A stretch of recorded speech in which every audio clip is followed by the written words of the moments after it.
Cost में हम हमारा पहला टॉपिक कॉस्ट शीट कर रहे थे। मैं आपको फॉर्मेट समझा रहा था कि जो हमारा कॉस्ट शीट का फॉर्मेट है उसमें अलग अलग कौन कौन से आइटम आते हैं।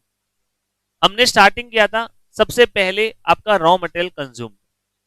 प्रोडक्शन करते टाइम कितने रुपए का रॉ मटेरियल कच्चा माल आपने कंज्यूम किया, लेबर की क्या कॉस्ट आती है एंड अदर डायरेक्ट एक्सपेंसेस। तीनों के टोटल को क्या बोला गया था? Direct material, direct wages, direct expense. तीनों के टोटल को क्या नाम दिया गया? Prime cost. और प्राइम कॉस्ट में फिर हमने क्या एडअप किया? फैक्ट्री ओवरहेड, फैक्ट्री के इनडायरेक्ट एक्सपेंस। तो फिगर निकल के आया ग्रॉस फैक्ट्री कॉस्ट, जिसमें ओपनिंग और क्लोजिंग डब्ल्यूआईपी को एडजस्ट करते हैं तो नेट फैक्ट्री कॉस्ट निकल के आता है। मैंने कल आपको एक एग्जांपल भी करने को दिया था, करके आए हो? एक बार मेरे को कोई नोटबुक दे दो। जो मैंने कल आपको एग्जांपल दिया था, एक बार पहले मैं उसका सॉल्यूशन डिस्कस कर रहा हूं और फिर हम आगे चलते हैं हमारे नेक्स्ट पॉइंट की तरफ। तो ये एग्जांपल नंबर 7 था, सॉल्यूशन। हमें कॉस्ट शीट बनानी थी, तो सबसे पहले हमारे पास रॉ मटेरियल कंज्यूम्ड या डायरेक्ट मटेरियल कंज्यूम्ड, ये चीज कैलकुलेट होगी। Direct material consumed. क्वेश्चन में गिवन था कि ओपनिंग स्टॉक है रॉ मटेरियल का 50,000 का, क्लोजिंग है 75,000। ड्यूरिंग द ईयर आपने परचेजेस किए हैं 5,50,000 के, और उसके अलावा मटेरियल का कोई पॉइंट नहीं था, बस यही था। तो आपका पहला पॉइंट निकलेगा 50,000 plus 550 minus 75,000। Opening plus purchases minus closing कितना आ गया? 5,25,000। ये पहला पॉइंट था, रॉ मटेरियल कंज्यूम्ड हमें निकालना था। तो 5,25,000 आ गया आपका रॉ मटेरियल कंज्यूम्ड। फिर इसमें आगे खर्चे ऐड होंगे। सबसे पहले direct wages. Direct wages, wages की बात करें तो क्वेश्चन में गिवन है कि टोटल वेजेस आपने 4 लाख पे की है, and out of which 30% is indirect. इसका मतलब अगर 30% इनडायरेक्ट है, इसका मतलब 70% डायरेक्ट हुई ना। हमें यहां पे क्या सारी वेजेस लेनी है? सिर्फ डायरेक्ट, सिर्फ और सिर्फ डायरेक्ट। तो 4 लाख का 70% यानी कितना आएगा यहाँ पे? 280। उसके बाद डायरेक्ट एक्सपेंसेस। क्वेश्चन में रॉयल्टी पेड गिवन है, क्या रॉयल्टी डायरेक्ट एक्सपेंस होता है? यस। फिर डेप्रिसिएशन हमेशा इनडायरेक्ट एक्सपेंस होगा, फैक्ट्री का रेंट भी इनडायरेक्ट होता है और एडवर्टीजमेंट भी। इसका मतलब डायरेक्ट एक्सपेंसेस में मेरे पास सिर्फ और सिर्फ रॉयल्टी है 35,000 रुपीज। तो यहां से डायरेक्ट मटेरियल, डायरेक्ट वेजेस और डायरेक्ट एक्सपेंस का टोटल प्राइम कॉस्ट निकल जाएगा। प्राइम कॉस्ट कितना आ गया? 8,40,000। यहां तक किस किस का सही है? सबका क्लियर है? किसी का कोई डाउट, कोई कंफ्यूजन इस पॉइंट तक? चलो, क्या हो गया? हो गए। इसके बाद next point, factory overhead. Factory overhead, factory के इनडायरेक्ट खर्चे हमें आइडेंटिफाई करना है। क्वेश्चन में कौन कौन से फैक्ट्री के इनडायरेक्ट एक्सपेंसेस गिवन है। सबसे पहले आपको गिवन है रॉ मटेरियल का ओपनिंग क्लोजिंग, डब्ल्यूआईपी का opening closing, purchases, then wages, और अदर एक्सपेंस में रॉयल्टी पे, डेप्रिसिएशन, फैक्ट्री का रेंट और एडवर्टीजमेंट एक्सपेंस। हमें क्वेश्चन में बहुत सारे इनडायरेक्ट एक्सपेंसेस गिवन हो सकते हैं, लेकिन फिलहाल मेरा सिर्फ उन फैक्ट्री के उन इनडायरेक्ट एक्सपेंसेस के ऊपर फोकस रहेगा जो फैक्ट्री के हैं। दैट मींस मुझे सिर्फ फैक्ट्री ओवरहेड आइडेंटिफाई करने हैं। वन बाय वन देखते हैं। सबसे पहले रॉयल्टी। क्या रॉयल्टी इनडायरेक्ट एक्सपेंस है? नहीं, ऑलरेडी डायरेक्ट है, हमने ऑलरेडी ले लिया है। फिर है डेप्रिसिएशन। अब डेप्रिसिएशन भी अलग अलग चीजों का है। Number 1, plant and machinery. क्या प्लांट एंड मशीनरी का डेप्रिसिएशन फैक्ट्री ओवरहेड का पार्ट बनेगा? प्लांट एंड मशीनरी कहां होते हैं? फैक्ट्री में। तो ये फैक्ट्री का ही खर्चा हुआ। तो सबसे पहले हम लेंगे यहाँ पे depreciation of plant and machinery. कितने रुपए का डेप्रिसिएशन है? 15,000। ये फैक्ट्री ओवरहेड में आएगा। फैक्ट्री कंप्यूटर्स का डेप्रिसिएशन, ये डेप्रिसिएशन कंप्यूटर का है, लेकिन कंप्यूटर पड़े कहां है? फैक्ट्री। क्या ये भी फैक्ट्री का खर्चा है? यस। तो आप यहाँ पे जो कंप्यूटर का डेप्रिसिएशन है जो फैक्ट्री में पड़े हैं उनका भी डेप्रिसिएशन कंसिडर करोगे, फैक्ट्री ओवरहेड में भी। And last is office computer, office में पड़े कंप्यूटर का डेप्रिसिएशन, क्या ये भी फैक्ट्री ओवरहेड में आएगा? नहीं, हमें सिर्फ और सिर्फ फैक्ट्री के खर्चे देखने हैं और ये खर्चा ऑफिस का है, तो ये हमें अभी कंसिडर नहीं करना। फैक्ट्री का रेंट, क्या ये फैक्ट्री के ओवरहेड में आता है? यस, तो यहां पे हम लेंगे फैक्ट्री का रेंट। फैक्ट्री रेंट कितने रुपए का है फैक्ट्री का रेंट? 1,00,000 रुपए। And last is advertisement expense, advertisement का खर्चा क्या माल बनाने का खर्चा होता है या माल बेचने का? बेचने का, तो क्या फैक्ट्री के कॉस्ट में काउंट होगा? ऑब्वियस नहीं, देखिए फैक्ट्री में बनाने के खर्चे होते हैं ना कि बेचने के, तो इसका मतलब एडवर्टीजमेंट को भी हमें यहाँ पे नहीं लेना। कोई और पॉइंट है जो हमसे रह गया हो या कुछ जो होना चाहिए? इनडायरेक्ट वेजेस कहां है, कहां क्वेश्चन में गिवन है? आपको ये गिवन है कि टोटल फैक्ट्री की वेजेस कितने रुपए की थी? 4,00,000, और आउट ऑफ विच 30% इनडायरेक्ट है, तो फैक्ट्री की इनडायरेक्ट वेजेस भी तो ओवरहेड में आती है। किस किस से पॉइंट स्किप हो गया था, मिस हो गया था? देखो ये अवेयरनेस आपको ध्यान रखनी है, कॉन्सेप्ट आपको सारे आते मिलेंगे, कॉस्ट में यही गलतियां होती है। आप कितना भी हाई स्कोर कर सकते हो अगर आप ये छोटी छोटी मिस्टेक्स को अवॉइड करना सीख जाओगे, और यही चीज प्रैक्टिस से होती है। जितनी प्रैक्टिस करोगे ना उतना ही प्रेजेंस ऑफ माइंड बढ़ेगा कि हाँ ये चीजें इस पर्पस के लिए दी गई होगी।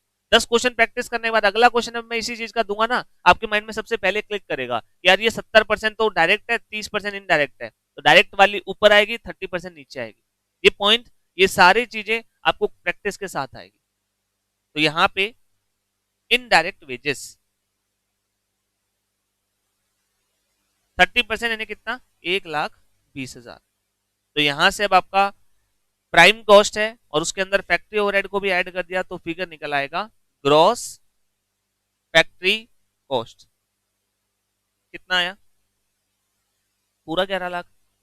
ये आ गया ग्रॉस फैक्ट्री कॉस्ट। क्या मतलब होता है ग्रॉस फैक्ट्री कॉस्ट का? कि फैक्ट्री में कुल कितने रुपए का काम हुआ या फैक्ट्री में जो काम किया गया उस पर कुल कितनी लागत आई। मुझे ये बताओ ये 11,00,000 रुपए डायरेक्ट खर्चे हैं, इनडायरेक्ट हैं या दोनों है? क्या मैंने फैक्ट्री के डायरेक्ट खर्चों को देखा है सिर्फ, या इनडायरेक्ट को भी देख लिया? हमने दोनों को देख लिया। फैक्ट्री में लगने वाले डायरेक्ट खर्चे 840 थे और फैक्ट्री में लगने वाले इनडायरेक्ट खर्चे ये थे, तो कुल मिला के दोनों का टोटल बन गया 11,00,000। मतलब फैक्ट्री में चाहे डायरेक्ट बोल दो चाहे इनडायरेक्ट बोल दो, सारे मिला के 11,00,000 रुपए इनकर हुए हैं। क्या ये बात समझ में आई? अब अगर मान लो फैक्ट्री चल रही है, मटेरियल कंज्यूम कर रहे हैं, वेजेस का खर्चा आ रहा है, रेंट का खर्चा आ गया, डेप्रिसिएशन का खर्चा आ गया, काम किया जा रहा है, सारे साल काम करते रहे, क्या जरूरी है सारे साल काम करने के बाद सारा काम पूरा भी हो जाए? क्या जो काम हम प्रोडक्शन का काम हम स्टार्ट करते हैं at the end of the year, साल खत्म होने पर, क्या ऐसा कंपलसरी होता है कि सारा काम फिनिश करके ही घर जाएंगे? क्या कुछ काम बीच में नहीं रह जाता? जैसे हम क्या बोलते हैं, कोई काम जो हम कर रहे थे बट पूरा नहीं कर पाए उसे हम क्या बोलते हैं? Work in progress. यही तो होता है वर्क इन प्रोग्रेस, यानी कि वो काम जो अभी प्रोग्रेस में है, कंप्लीट नहीं हुआ है। हमारे रॉ मटेरियल, सबसे पहले हमारे पास रॉ मटेरियल होता है, उस पर काम करते हैं तो वो WIP बनता है, और काम करते तो फिनिश गुड बन जाता है। तो यहां पे भी हमने 11,00,000 का खर्चा कर तो दिया है फैक्ट्री में, लेकिन जरूरी नहीं कि ये सारा माल बन गया हो। इसमें से कुछ सामान ऐसा भी है जो पूरा नहीं बना होगा, अधूरा रह गया होगा, और उसी चीज को हम वर्क इन प्रोग्रेस बोलते हैं। क्या बोलते हैं? Work in progress. हमारा कॉस्ट शीट बनाने का पर्पज ये होता है कि हम ये देखें कि कितने रुपए का माल बनाया और फिर उसमें से कितने का बेच दिया। अब 11,00,000 रुपया खर्चा तो हो गया, लेकिन मैं ये नहीं कह सकता कि 11,00,000 का प्रोडक्शन भी हो गया होगा, क्योंकि कुछ सामान अधूरा रह जाता है। एट द एंड कुछ सामान ऐसा भी होगा जो हम पूरा नहीं कर पाए। लेकिन सोचिए पिछले साल भी कुछ अधूरा रहा होगा। 31 मार्च है आज, जब वर्कर्स जा रहे थे, मान लो हमारा काम है साइकिल बनाते हैं हम, तो वर्कर्स ने 31 मार्च तक साइकिल बनाई थी, 100 पीस तो पूरे कंप्लीट बन चुके थे, लेकिन 40 पीस ऐसे थे जिसपे आधा अधूरा काम हुआ है। किसी में पैडल नहीं लगे हैं, किसी में सीट नहीं लगी है, किसी में टायर्स अटैच नहीं किए गए हैं। क्या वो साइकिल एज इट इज बिकेंगी मार्केट में? सही मायने में साइकिल है ही नहीं, अभी वो क्या है? Work in progress. अब टेक्निकली सोच के बताओ, 31 मार्च को ये अधूरा काम छोड़कर चले गए, तो 1 अप्रैल को आओगे, तो क्या वर्कर ये कहेंगे नया फाइनेंशियल ईयर आ गया, ये पुराना सामान हटाओ नया माल बनाएंगे? क्या करेंगे वर्कर? कल अधूरा छोड़ के गए थे, क्या पहले उसे पूरा किया जाएगा? हाँ या ना? तो हमेशा ये टेंडेंसी रहती है कि पुराना काम कंप्लीट कर लेते हैं और कुछ काम हमारा अधूरा रह जाता है। अब हमें भी कॉस्ट शीट में यही कैलकुलेट करना है कि कितने रुपए का काम पूरा हो गया। तो फाइनली हम इसमें क्या करते हैं, ओपनिंग WIP को प्लस कर देते हैं, क्योंकि ये वो काम है जो पिछले साल अधूरा रहा था, इस साल तो पूरा हो गया होगा। कितने रुपए का है ओपनिंग WIP? ओपनिंग WIP है 1 लाख, मतलब 1 लाख का काम पिछले साल अधूरा छोड़ा था, अब तो वो पूरा हो गया होगा। बट ईयर एंड पे क्या कुछ अधूरा भी रह गया? यस, माइनस कर देंगे क्लोजिंग WIP। कितना है क्लोजिंग WIP? 90,000। तो यहां से आपका फिगर निकल के आता है नेट फैक्ट्री कॉस्ट। कितना आया? 11,10,000। इसका मीनिंग होता है कि ड्यूरिंग द ईयर फैक्ट्री में कुल कितने रुपए का माल बना। ये 11,10,000 का जो फिगर है, ये कंप्लीटेड गुड्स की कॉस्ट है।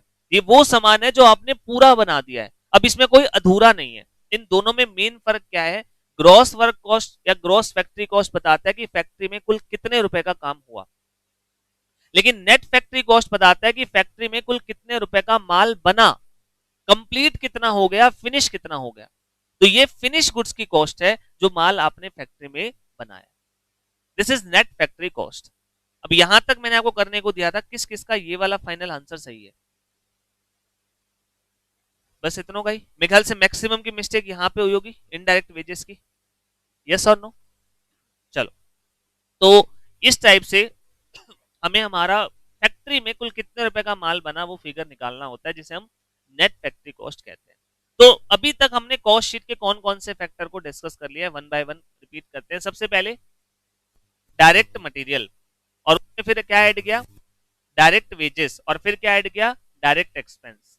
डायरेक्ट मटेरियल, डायरेक्ट वेजेस और डायरेक्ट एक्सपेंस, सम टोटल क्या बना? Prime cost. प्राइम कॉस्ट में क्या जोड़ा? Factory overhead. तो क्या निकल के आया? ग्रॉस फैक्ट्री ओवरहेड, मतलब कुल कितने रुपए का खर्चा फैक्ट्री में हुआ। लेकिन ये सारा जरूरी नहीं कि खर्चा हो गया तो माल बन भी गया होगा, खर्चा करने के बाद भी कुछ सामान अधूरा रह जाता है। एंड कॉस्ट शीट देखना चाहते कितने का माल बना, तो मैंने क्या किया? ओपनिंग WIP ऐड कर दिया, बिकॉज ये पिछले साल का अधूरा है जो हमने इस साल तो पूरा कर दिया होगा, तो इसलिए उसको एड अप कर दिया और क्लोजिंग WIP को लेस कर दिया। तो हमारे पास फिगर निकल के आया नेट फैक्ट्री कॉस्ट, जिसका मीनिंग है कि हमने कुल कितने रुपए का सामान फैक्ट्री में बना दिया। This is cost of completed goods, जो माल पूरा बन गया उसकी लागत है। क्या इतनी बात समझ में आई? यस और नो? चलो, तो यहां तक हमने कर लिया था। अब नेक्स्ट पॉइंट, इस एग्जांपल में किसी को डाउट, कोई भी पॉइंट समझना हो?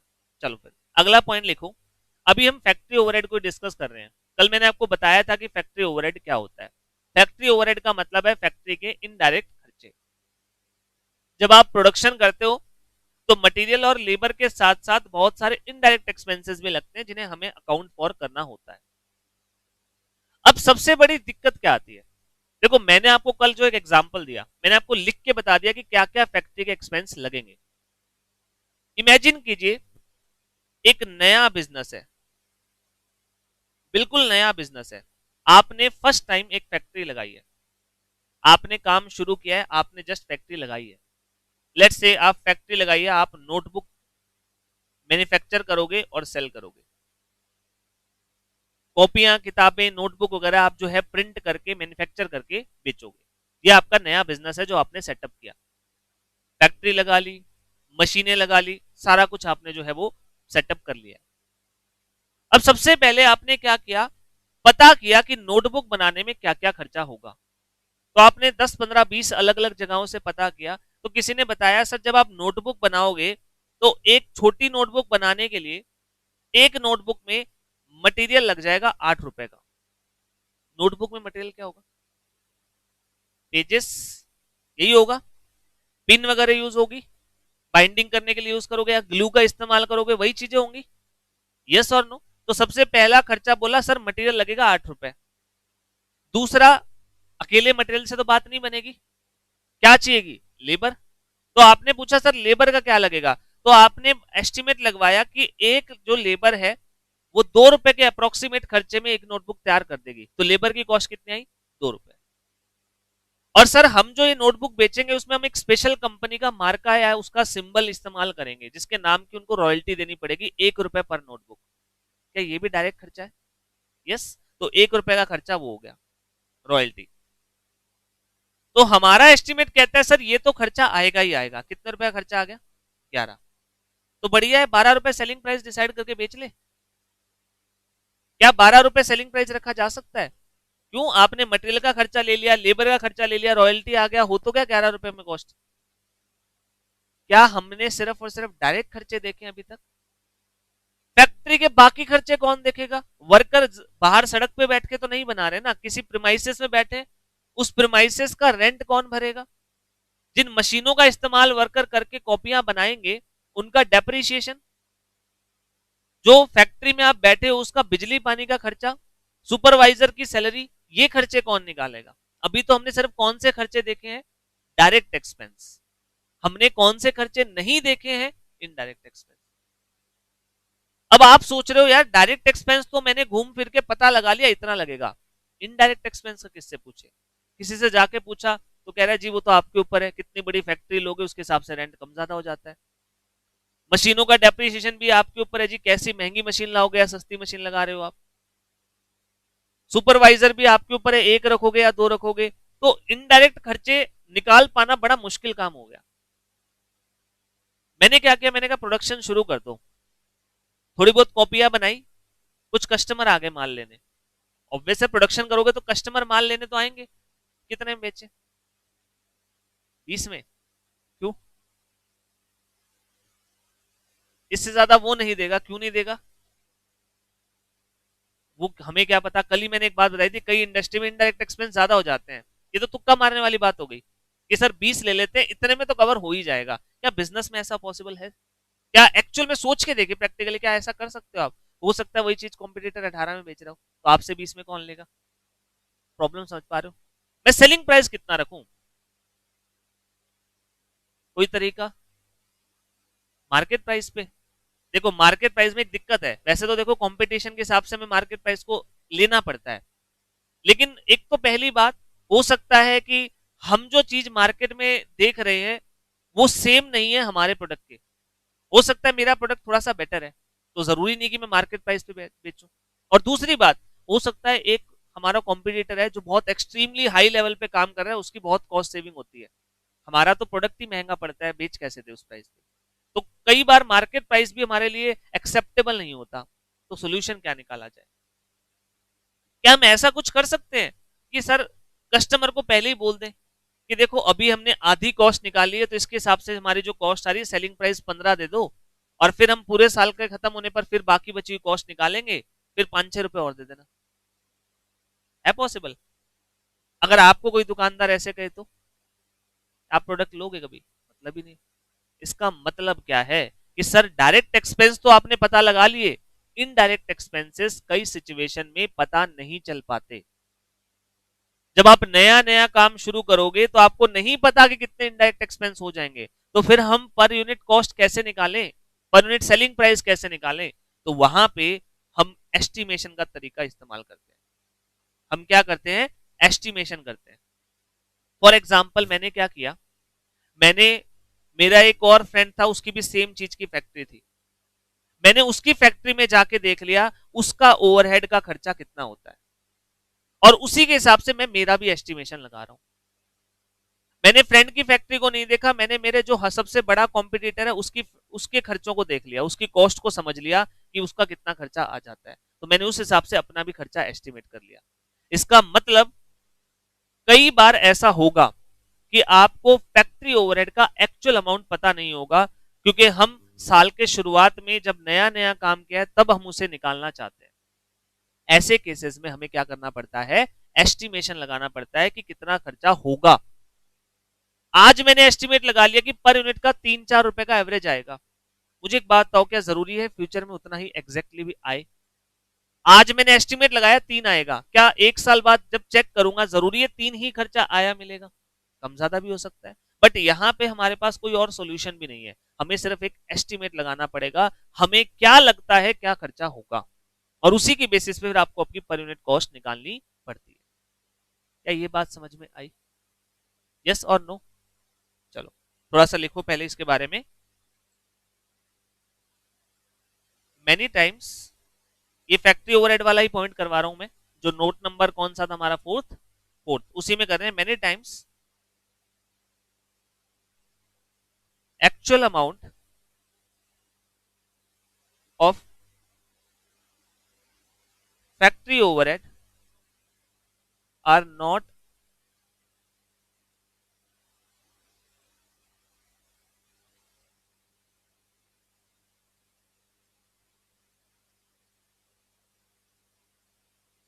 many times actual amount of factory overheads are not available। Factory overhead का एक्चुअल अमाउंट कई बार हमें पता नहीं होता। इन सच केसेस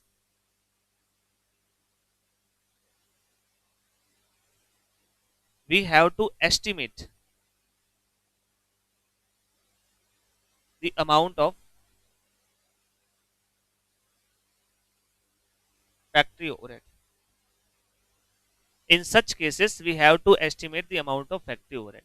मजबूरी हो जाती है कि सर पहले ही हमें निकालना पड़ेगा, क्योंकि सेलिंग प्राइस कैसे डिटरमाइन होगा। In such cases we have to estimate the amount of factory overhead.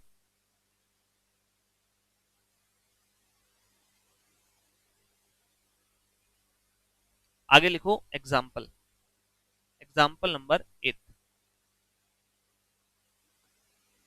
मैंने जो एग्जाम्पल नंबर 7 दिया था वहां मैंने आपको एक्चुअल फैक्ट्री ओवरहेड क्या लगा है वो बता रखा था।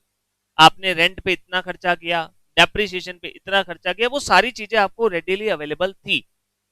लेकिन अब हम जाएंगे एस्टिमेट बेसिस पे। इसका मतलब क्या है कि हमें एक्चुअल खर्चा पता नहीं होगा और हमें अनुमान लगाना पड़ेगा काम जब हम शुरू करेंगे। तो एग्जाम्पल बनाइए। देखिए, mister A has started a new business on 1/4/2025। Mr. A has started a new business on 1/4/2025.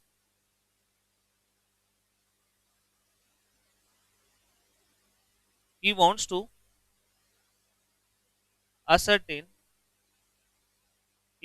ascertain selling price for his new product.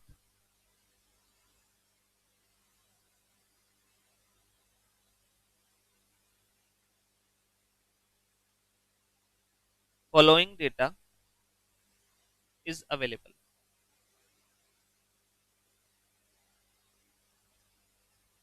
Mister A ने एक नया बिजनेस स्टार्ट किया है 1/4/2025 को। वो अपना सेलिंग प्राइस निकालना चाहता है। उसके पास कुछ इंफॉर्मेशन अवेलेबल है, अभी तो सिर्फ काम शुरू किया है, तो कुछ इंफॉर्मेशन अवेलेबल है like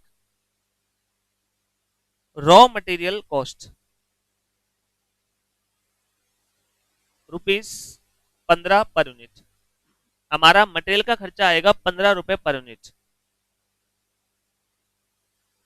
labour cost ₹5 per unit.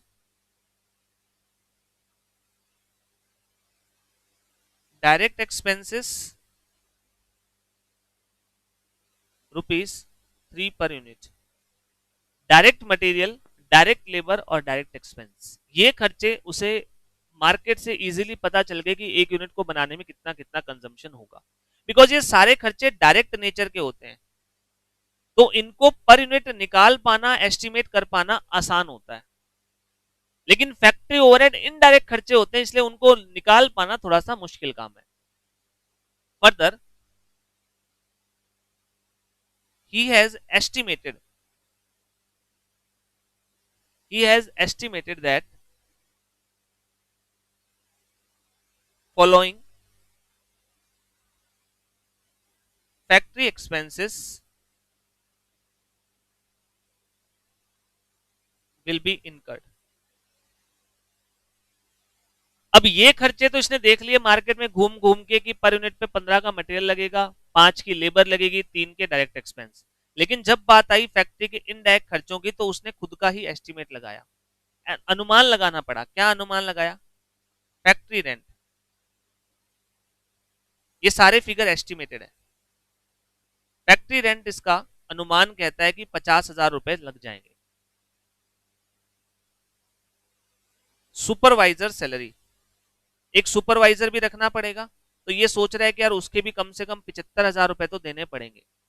ये सारे अनुमान एक बिजनेसमैन जब नया नया काम चालू करता है तो वो लगाता ही है, तभी सेलिंग प्राइस डिटरमाइन कर पाएगा, बिकॉज कॉस्ट भी इसी के बाद ही पता चलती है।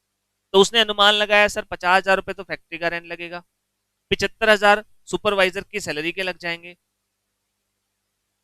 डेप्रीशिएशन हो जाएगा मशीनों का, डेप्रीशिएशन हो जाएगा मशीनों का 80,000 रुपए, and other factory expense, factory के कुछ और छोटे मोटे खर्चे भी हो जाएंगे, लाइक कभी रिपेयरिंग का हो जाएगा, कभी किसी चीज का 25,000 का खर्चा ये भी हो जाएगा। ये सारे के सारे खर्चे इनडायरेक्ट है और ये सारे के सारे हमने एस्टिमेट किए। एक्चुअल कल को कुछ भी हो सकता है, एक साल बाद पता चला कि रेंट 50,000 नहीं 55,000 लग गया, बिकॉज ड्यूरिंग द ईयर हमारे लैंडलॉर्ड ने रेंट बढ़ा दिया था। सुपरवाइजर एक नहीं दो रखने पड़ गए, मशीन ज्यादा डेप्रिशिएट हो गई, एक आधी नई मशीन लानी पड़ गई, कुछ भी खर्चा आ सकता है एट द एंड, बट अभी हमारे पास कोई ऑप्शन नहीं है, हम सिर्फ क्या करते हैं इसको एस्टिमेट करके चलते हैं। तो यहां पे आपको compute selling price, compute selling price assuming 10% margin on factory cost. आप ये मान लीजिए कि जो हमारा बिजनेसमैन है मिस्टर ए, वो फैक्ट्री में जो लागत आएगी उसके ऊपर 10% मार्जिन कमाना चाहता है, तो आपको बताना है कि सेलिंग प्राइस क्या होगा। Assume assume 20,000 units are produced, हमने कुल 20,000 यूनिट बनाई है, ये मानते हुए आपको जो है सेलिंग प्राइस निकालना है। अब यहां पे जो मटेरियल का खर्चा है, लेबर का खर्चा है, डायरेक्ट एक्सपेंसेस है, ये सिंस डायरेक्ट नेचर के होते हैं तो पर यूनिट निकाल पाना आसान है, लेकिन फैक्ट्री के इनडायरेक्ट खर्चों को कई बार एस्टिमेट करना पड़ता है। तो यहां पे उसी चीज का एग्जाम्पल है, तो एक एग्जाम्पल इसको सॉल्व करते हैं। हमें बनानी है cost sheet.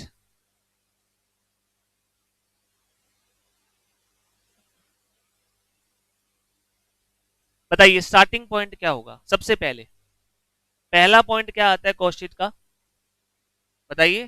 Direct material consumed, कितना है मटेरियल कंज्यूम्ड। सर हम हर यूनिट के ऊपर कितने रुपए का मटेरियल कंज्यूम करते हैं, बोलो कितने रुपए का, 15, और हम कितने यूनिट्स बना रहे हैं, 20,000। तो यानी कि एक यूनिट पे 15 का है तो 20,000 यूनिट पे कितने रुपए का मटेरियल कंज्यूम हो जाएगा, 3 लाख रुपए। हम 3 लाख रुपए का रॉ मटेरियल कंज्यूम करने वाले हैं इन सारी यूनिट्स को बनाने के लिए। और कौन सा खर्चा है, डायरेक्ट वेजेस। एक यूनिट को बनाने में कितने रुपए की वेजेस लग जाएगी, 5, और हमें कितने यूनिट्स बनानी है, 20,000। तो 5 रुपए के हिसाब से 20,000 यूनिट की कॉस्ट कितनी आ जाएगी, 1 लाख रुपए। तो डायरेक्ट वेजेस आ गई 1 लाख। एंड लास्टली क्या कुछ डायरेक्ट एक्सपेंस भी लग रहे हैं, कितने हैं direct expense, 3 rupees per unit, तो 20,000 यूनिट पे आपका 60,000। ये सारे खर्चे तो हमने बहुत इजीली कैलकुलेट कर लिए, बिकॉज हमें पर यूनिट पता होते हैं, खर्चे पहले से पता होते हैं पर यूनिट क्या लगेगा, इसलिए ही इन्हें डायरेक्ट एक्सपेंस भी कहा जाता है। तो डायरेक्ट मटेरियल, डायरेक्ट लेबर और डायरेक्ट एक्सपेंस, इन सब का सम टोटल क्या कहलाएगा, प्राइम कॉस्ट।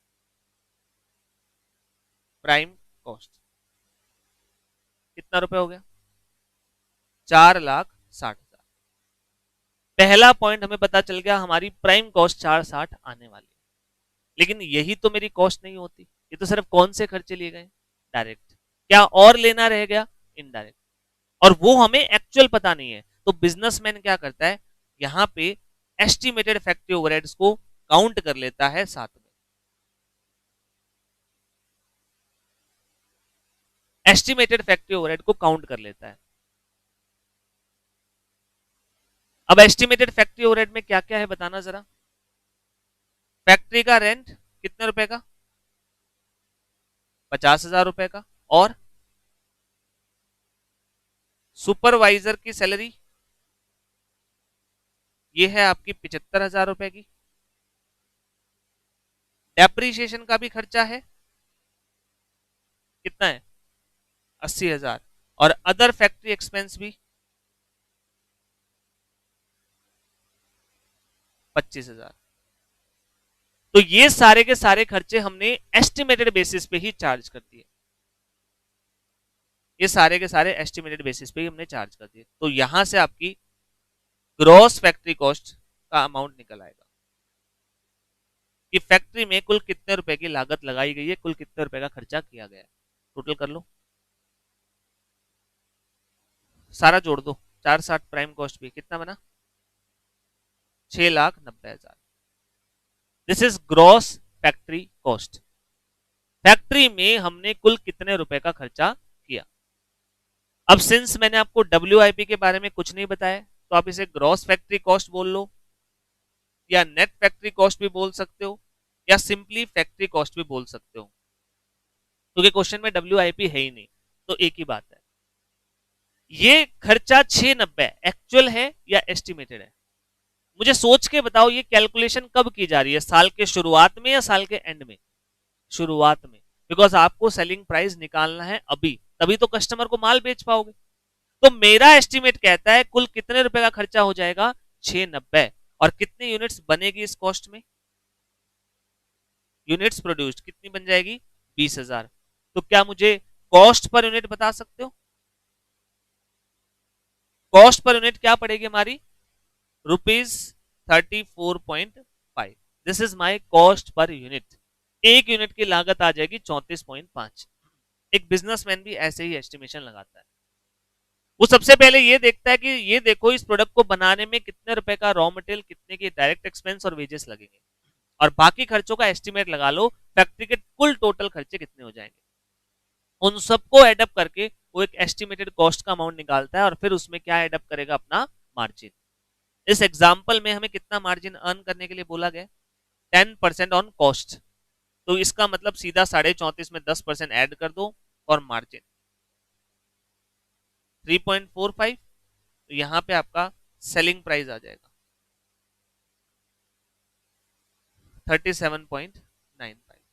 ये सेलिंग प्राइस आ गया। मतलब बिजनेसमैन जो हर प्रोडक्ट है उसको रफली 38 रुपए के अराउंड बेचेगा।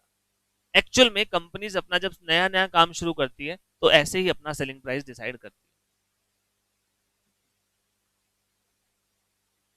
क्या ये बात समझ में आई, यस और नो? बहुत सुस्त सुस्त बैठे रहते हो भाई, इतने ढीले ढीले क्यों बैठे हो? पहली क्लास से लगा रहे हो सुबह सुबह की, थोड़ा तो जोश हो। तुम सीए इंटर में हो तो क्या हो गया, ये बाऊ वाला कौन था? थोड़े से एक्टिव हो जाओ भाई, ऐसे मुरझाए मुरझाए ना रहो। मतलब कम से कम जैसे भजन कीर्तन में होता है बीच बीच में तालियां बज जाती है, कुछ तो तालियां नहीं बजानी, लेकिन मतलब थोड़ा सा तो एक्टिवनेस हो। कोई एक आधा बीच में कोई कमेंट ही कर दिया करो। 10 बजे क्लास, 10 बजे नींद पूरी नहीं हो रही? किस किस को लगता है नींद पूरी नहीं हो रही? इनकी तो सबकी हो रही है। मतलब देखो, जिनकी नींद पूरी नहीं हो रही बैठे भी पीछे है, बीच में झपकियां लेने के लिए बैठे हो क्या? पहले ना, जैसे साइड वाला जो रूम था, जो टाइपिंग वाला, उसके बराबर में जो है क्लासेस लगती थी, तो एक छोटा रूम बना रखा था इस तरह, मतलब वो बड़ा रूम नहीं था, 2 रूम, शायद तुमने भी देखा होगा। तो उस तरफ कॉर्नर में पिलर है, वो पिलर आता है एक, तो एक लड़की थी, इंटर की बात है, वो हमेशा उस तरफ बैठ जाती थी पिलर की तरफ। मेरे को कभी समझ में नहीं आया, वो लड़ती थी औरों से, मेरे को इस तरफ ही बैठना है, इस तरफ ही बैठना है। मेरे को 3-4 महीने बाद समझ में आया वो उस तरफ बैठ के और थोड़ी देर सो भी जाती थी उस तरफ। वो दीवार के कमर लगा के बैठी और बीच में सो भी जाते थे। मैंने कहा ये बढ़िया। बोले सर ये डबल फायदा है, यहाँ पे ना तो टीचर की नजर पड़ती है और कैमरा भी नहीं देख पाता है यहाँ पे। बताओ, इतना शातिर दिमाग चला रहे हैं सिर्फ और सिर्फ सोने के लिए। भाई जो जिनकी नींद पूरी नहीं हो रही, टाइम से सो जाया करो, जल्दी सो जाया करो थोड़ा सा, फिर पढ़ाई नहीं होती। कौन कह रहा था ये पढ़ाई नहीं होती? तुम्हारे लेट नाइट ही पढ़ाई होती है क्या? कितने बजे तक पढ़ते हो? फिर क्यों बोल रहे हो कि पढ़ाई नहीं होती? तभी बता रहे हो क्या सर पढ़ाई तो होती नहीं है? बाहर से कौन कौन आता है वैसे, जो बाहर से आता है रेगुलर अप डाउन कर रहा है? कोई? बाकी यहाँ पे जिन्होंने पीजी ले रखा है वो कौन कौन है? अच्छा इतने सारे पीजी वाले। चलो भाई, क्लास तो इसी टाइम पे होगी, तुम भी थोड़ा सा एक्टिव रहा करो, क्योंकि इसके बाद आप ये सोचो ना, दिक्कत पता है क्या, 10 बजे होगी तो तुम्हारी शाम को 5 बज जाएंगे क्लासेस में, और वो इवनिंग में जितना लेट होगा ना, उतनी तुम्हें दिक्कत बढ़ेगी। कुछ महीने हैं ये आपका, जब अब देखो तुम्हारे लिए एक बहुत अच्छी चीज है, तुम्हारा जो स्टार्ट हुआ है ना वो सबसे बढ़िया स्टार्ट हो गया है।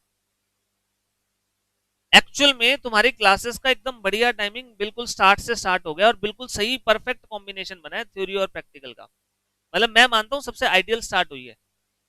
और क्लासेस भी देखो, 6 घंटे की क्लास, 6.5 घंटे, 6 ही घंटे, आधा घंटा तो ब्रेक ही है, 6 घंटे क्लास कोई ज्यादा नहीं होती। आप स्कूल में जाते रहे, 6 घंटे क्लास वहां भी होती थी। 4 घंटे तो वो तो +1 2 में होते ना, उससे पहले 9 10 तक 8 पीरियड होते थे, 6 घंटे क्लास तो होती थी। उसमें गेम्स भी हो जाते थे, और पढ़ाई का बर्डन नहीं था, 100 फायदे, स्कूल में ही जाके बैठ जाओ। देखो एट स्टेक क्या है वो भी तो समझो ना। स्कूल तुम पास कर गए, अब कोई कहता है तुम, ओहो ये तो +2 पास है लड़का या लड़की, कहता है कोई? लेकिन सीए बन जाओगे उस दिन कहा जाएगा कि हाँ ये बंदा सीए है। रिकॉग्निशन एक सी है क्या? तो फिर तुम्हारे एफर्ट एक जैसे कैसे हो सकते हैं? आप भी तो इवॉल्व हो रहे हो ना, तो थोड़ा सा एफर्ट तो एक्स्ट्रा लगाना पड़ेगा। लगा तो रहे हैं। मैं कौन सा मना कर रहा हूँ भाई, मैं कह रहा हूँ लगा रहे हो, मैं कह रहा हूँ इतना सुस्त होके मत लगाओ, बस थोड़े से ऐसे निर्जान क्लास मत बनाओ। चलो, तो यहाँ पे हमने ये सीखा कि कैसे सेलिंग प्राइस डिटरमाइन किया जाता है। अब लिखिए इसके बाद, this estimation of overhead,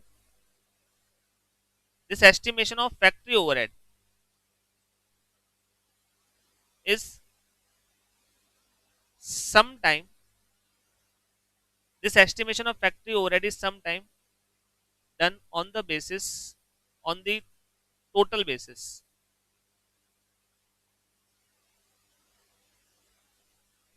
This estimation of factory overhead is sometime done on the total basis, that is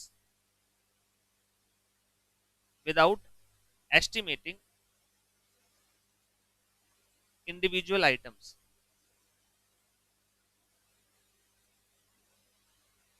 कभी कभी ऐसा होता है, अभी जैसे इस एग्जांपल में मैंने एस्टिमेट लगाया, रेंट इतना लग जाएगा, डेप्रिसिएशन इतना हो जाएगा, देन रिपेयर मेंटेनेंस का खर्चा इतना हो जाएगा, अलग अलग खर्चों का एस्टिमेट लगा रहा हूं मैं। कई बार बिजनेसमैन इतनी ज्यादा हार्ड प्रैक्टिस करने के बजाय एक सिंपल शॉर्टकट निकाल लेता है, जहां पे वो सिंगल बेसिस से टोटल खर्चों का एस्टिमेट लगा लेता है। वो एग्जैक्टली कैसे चलता है उसके लिए एग्जांपल लिखो। एग्जांपल नंबर कौन सा आ गया? 9। Compute gross factory cost. Compute gross factory cost. Material consumed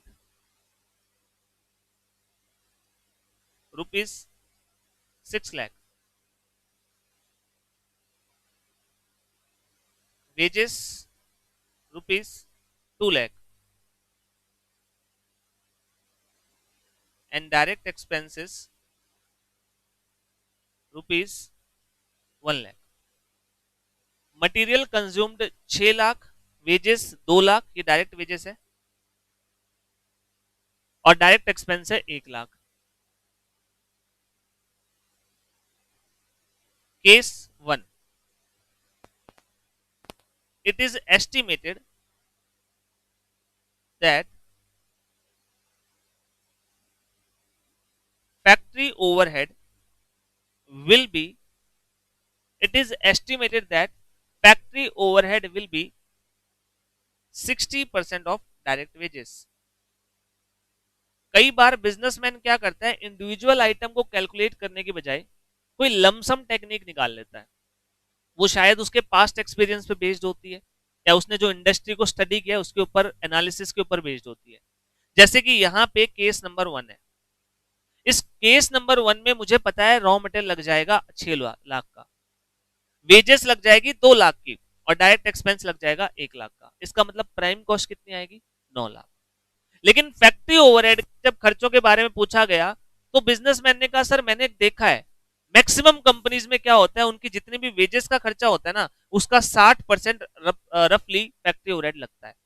हम भी उतना ही मान के चलेंगे। इसका मतलब इस बार मैं फैक्ट्री ओवरहेड को अलग अलग कैलकुलेट करने के बजाय, अलग अलग आइटम वाइज देखने के बजाय लमसम में एक अमाउंट ले लूंगा। कितना लूंगा? वेजेस का 60%, स्ट्रेट फॉरवर्ड। वेजेस कितने रुपए की? 2 लाख। तो ये कितना हो जाएगा उसका 60% है, कितना? 21। बस बात खत्म।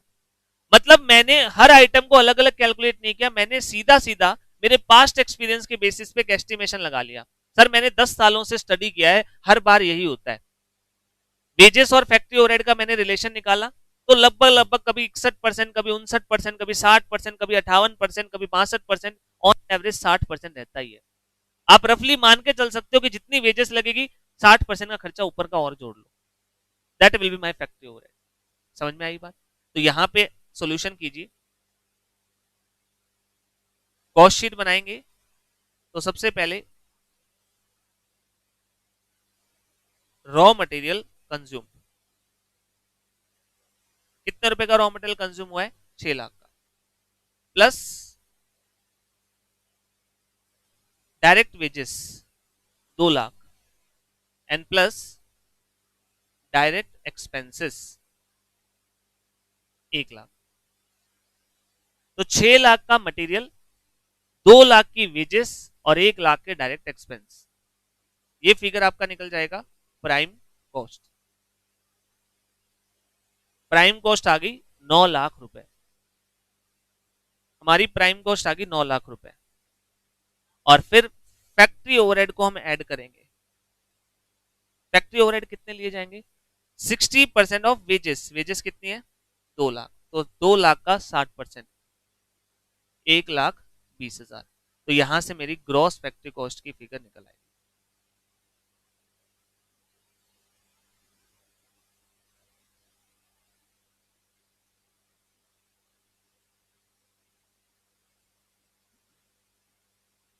क्या ये तरीका समझ में आया? इस केस में मैंने हर आइटम के बारे में अलग अलग नहीं सोचा, ये ज्यादा सिंपलर तरीका रहता है बिजनेसमैन के लिए। एक्चुअल में जो छोटे बिजनेसमैन होते हैं, छोटे व्यापारी होते हैं, वो ऐसे ही कैलकुलेट करते हैं। कहते हैं जी 10 रुपए का मटेरियल लग जाएगा, 5 रुपए की लेबर, और 15 ये हो गए, 10 रुपए ऊपर के मोटा मोटी खर्चा मान लो। वो 10 रुपए का मोटा मोटी खर्चा कैलकुलेट करने वाला तरीका ये, जिसमें हम ऊपर का खर्चा रफली एस्टिमेट कर लेते हैं। तो यहां पे एस्टिमेशन के लिए आप किसी एक चीज को बेसिस बना सकते हो। जैसे हमने यहाँ पे फैक्ट्री ओवरहेड को निकालने के लिए वेजेस का 60% ले लिया। केस 2 करना, जैसे मैंने केस 1 करवाया था कि फैक्ट्री ओवरहेड इतना होगा। Case 2, it is estimated that, it is estimated that factory overheads are 30% of prime cost. जरूरी थोड़ी है सर वेजेस के रिलेशन में ही देखा हो। मेरी स्टडी ये रही है कि प्राइम कॉस्ट जितनी भी लगती है, मोटा मोटी उसका 30-35% का फैक्ट्री ओवरहेड भी लग जाता है। तो मैंने इस बार मेरे फैक्ट्री ओवरहेड को वेजेस के साथ नहीं, किसके साथ लिंक कर दिया? प्राइम कॉस्ट के साथ। अगेन कॉस्ट शीट बनाएंगे, मटेरियल, लेबर और डायरेक्ट एक्सपेंस, क्या कोई चेंज आएगा उसमें? नहीं, वो तो सेम रहेगा। तो सीधा प्राइम कॉस्ट लिख दूं, जो ऊपर निकाली थी वही आएगी प्राइम कॉस्ट। तो 9 लाख रुपीज सेम है, क्योंकि हम अलग अलग तरीके निकाल रहे हैं फैक्ट्री ओवरहेड के लिए, बाकी आइटम तो सेम ही है। अब प्राइम कॉस्ट अगर 9 लाख है तो इसमें एड अप कर दो फैक्ट्री ओवरहेड। अब बताओ फैक्ट्री ओवरहेड कितने होंगे? इस बार क्या करेंगे हम? प्राइम कॉस्ट का 30% ले लेंगे, 2,70,000।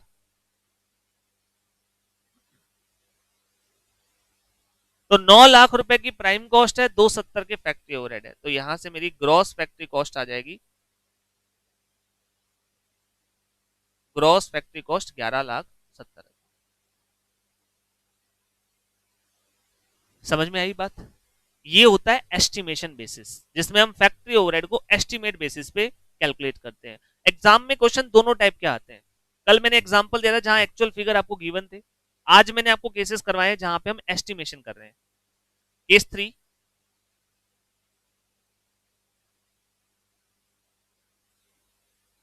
It is estimated that it is estimated that factory overhead will be 15% of material consumed. It is estimated that factory overhead will be 15% of material consumed. 15% लेना है, लेकिन इस बार किसके बेसिस पे लेना है? मटेरियल कंज्यूम्ड की बेसिस पे। तो हमारा जो प्राइम कॉस्ट का फिगर है क्या वो चेंज होगा? नहीं, वो तो सेम ही रहेगा। प्राइम कॉस्ट वही रहेगा, कितना? 9 लाख। प्लस इस बार फैक्ट्री ओवरहेड कितना हो जाएगा? हमें कितना लेना है? सर जितना भी मटेरियल कंज्यूम होगा उसका 15% रफली अदर एक्सपेंस लग ही जाते हैं, ये हमारा पास्ट एक्सपीरियंस कहता है। तो एस्टिमेशन बेसिस है, यानी कि हमारी जो मटेरियल कंजम्पशन है 6 लाख की, उसका 15%, 6 लाख का 15%, 90,000। इसका मतलब आपकी फैक्ट्री कॉस्ट या ग्रॉस फैक्ट्री कॉस्ट आ गई 9,90,000।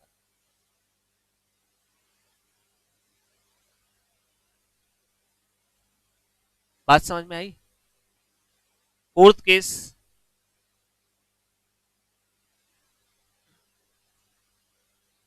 it is estimated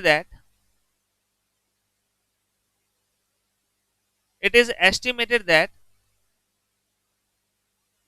factory overhead will be it is estimated that factory overhead will be rupees 10 per labor hour. Total labor hours is equal to 12,000। ये भी एक तरीका हो सकता है। हमने कहा सर फैक्ट्री के इनडायरेक्ट एक्सपेंसेस रफली 1 घंटे के 10 रुपए लग जाते हैं। मतलब अगर वर्कर आके 1 घंटा काम करता है तो बिजली का खर्चा, पानी का खर्चा, डेप्रिसिएशन का खर्चा, ये सारे ऑन एन एवरेज 10 रुपए पर आवर के पड़ते हैं।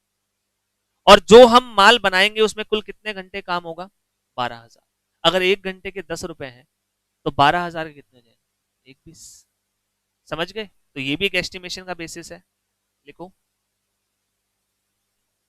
प्राइम कॉस्ट सेम रहेगा 9 लाख रुपए, प्लस एडअप हो जाएगा फैक्ट्री ओवरहेड। और इस बार ये फैक्ट्री ओवरहेड को हमने चार्ज किया है on the basis of labour rate 1,20,000। तो क्वेश्चन जैसा बताएगा ना हम वैसे ही कैलकुलेट कर लेंगे। ये तो आप समझ गए होंगे कि जैसा क्वेश्चन लिखेगा उसी से हमारी सीधी सीधी कैलकुलेशन हो जाती है। इसमें कोई दिक्कत नहीं आती। क्वेश्चन को बताना पड़ेगा भी किस बेसिस पे रिकवरी करनी है या हमें चार्ज करना है। तो कितना हो गया? 10,20,000। This is factory cost. Gross बोल लो, नेट बोल लो, फैक्ट्री कॉस्ट बोल लो, बिकॉज WIP है नहीं। सेम ऐसी मशीन आर का भी केस बनाया जा सकता है। मतलब ये है कि सर अगर फैक्ट्री ओवरहेड की एक्चुअल फिगर नहीं पता तो उसका अनुमान लगाना पड़ता है, और अनुमान लगाने का कोई ना कोई तरीका, कोई ना कोई पैटर्न क्वेश्चन खुद बताएगा कि ये इतना होना चाहिए, इतना होना चाहिए। उसका एक तरीका, एक बेसिस क्वेश्चन को बताना पड़ेगा। लास्ट एग्जांपल लिख लो इसी का, case 5। It is assumed that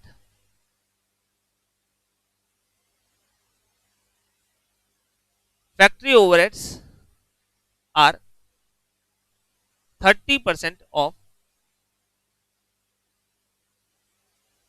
factory cost.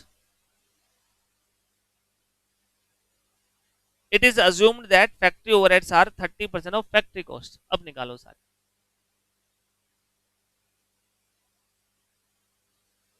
Calculate करो सारे, अपना अपना आंसर कैलकुलेट कर लो, बस बताना नहीं है, कैलकुलेट करो सारे बस। सेम उसी तरीके से, बट इस बार एस्टिमेशन का तरीका मैंने कहा है 30% ऑफ फैक्ट्री ओवरहेड लेना है आपको।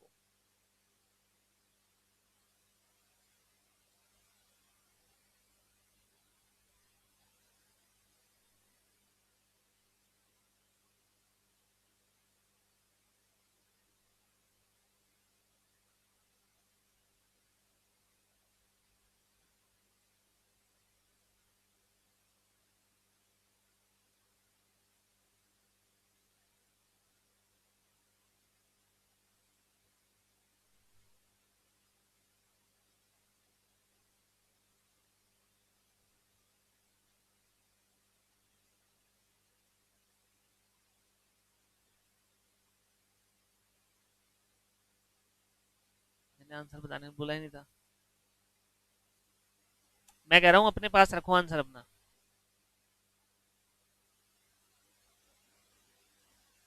कर लिया सभी ने? देखो यहां पे मैंने आपको एस्टिमेशन का तरीका जो दिया है उसमें आपको कहा कि factory overhead should be 30% of the factory cost. इसका मतलब जो प्राइम कॉस्ट है वो तो आपका सेम रहेगा, कितना? 9 लाख। अब प्राइम कॉस्ट में जब फैक्ट्री ओवरहेड को जोड़ा जाता है तभी तो फैक्ट्री कॉस्ट निकलता है। यस और नो? और हमें क्वेश्चन ने कहा है कि ये जो फिगर होगा इसी का 30% ये होगा। जब तक ये नहीं पता चलेगा तो ये कैसे पता चलेगा? तो मैथमेटिकली आपको थोड़ा सा दिमाग लगाना पड़ेगा। अगर मैं आपसे कहता हूं कि फैक्ट्री कॉस्ट का 30% ये है, लेट्स से अगर फैक्ट्री कॉस्ट 100 है तो क्या ये 30% 30 होगा? यस और नो? और ये फैक्ट्री ओवरहेड और प्राइम कॉस्ट का टोटल ही तो फैक्ट्री कॉस्ट होता है। तो अगर ये 100 है ये 30 है तो ये कितना होगा? क्या ये 70 नहीं होगा? मेरी बात समझ पा रहे हो? ध्यान से सुनो, मैंने क्या कहा आपसे? मैंने कहा कि जो आपको फैक्ट्री कॉस्ट है जो भी निकलेगी उसी का 30% फैक्ट्री ओवरहेड लेना है। मान लो अगर ये 100 है तो इसी का 30% ये 30 हो गया ना। और प्राइम कॉस्ट और फैक्ट्री ओवरहेड इन दोनों का टोटल ही फैक्ट्री कॉस्ट बनता है। तो अगर ये 30 की वैल्यू है तो ये 70 होना चाहिए। दैट मीन्स 9 लाख अपने आप में 70% वैल्यू को रिफ्लेक्ट करता है। तो what will be the 100% figure? क्या होगा 100% फिगर? अगर 9 लाख 70% के इक्विवेलेंट है तो 100% कितना होगा? 12,714। तो जो गैप है बीच का डिफरेंस है वो अपने आप निकल आएगा। कितना बन गया? 3,85,714। किस किस का सही था ये आंसर? चलो जिनका सही नहीं था समझ में आ गया। ये छोटी सी चीज जो है आपको ध्यान रखनी है, कभी कभी इस टाइप से भी वो रिकवरी करवा देता है। इसे कॉस्ट की भाषा में रिकवरी ऑफ ओवरहेड कहा जाता है। इसे कहा जाता है रिकवरी ऑफ ओवरहेड। जो हमने 5 अलग अलग तरीके देखे, इसके अलावा भी बनाए जा सकते हैं, लेकिन जो भी तरीका होगा क्वेश्चन बता देगा कि भाई इस बेसिस पे आपको एस्टिमेशन करना है। क्या यहां तक की बात क्लियर है सभी को? चलो हम वन बाय वन समझ रहे थे, अभी हम सिर्फ कहां तक पहुंचे? फैक्ट्री ओवरहेड के पॉइंट को समझा है, लेकिन यही तक का मेन काम था। इसके बाद वाले पॉइंट बहुत ही स्ट्रेट फॉरवर्ड और सिंपल होते हैं। तो अभी तक मैंने आपको कॉस्ट शीट में ये बता दिया है कि सबसे पहले हमारे जो डायरेक्ट खर्चे होते हैं उन सबको लिया जाता है, that will be your prime cost. और फिर प्राइम कॉस्ट में आप अपने फैक्ट्री के इनडायरेक्ट खर्चों को जोड़ के ग्रॉस फैक्ट्री कॉस्ट निकाल सकते हो। ओपनिंग क्लोजिंग डब्ल्यूआईपी को एडजस्ट किया तो नेट फैक्ट्री कॉस्ट आ गई। यहां तक किसी को डाउट? चलो आज के लिए इतना ही। आपको ये रीड करने एग्जाम्पल, बाकी हम नेक्स्ट क्लास में करेंगे। आज के किसी भी टॉपिक में कोई डाउट किसी को? कोई पॉइंट समझ में ना आया हो? चलो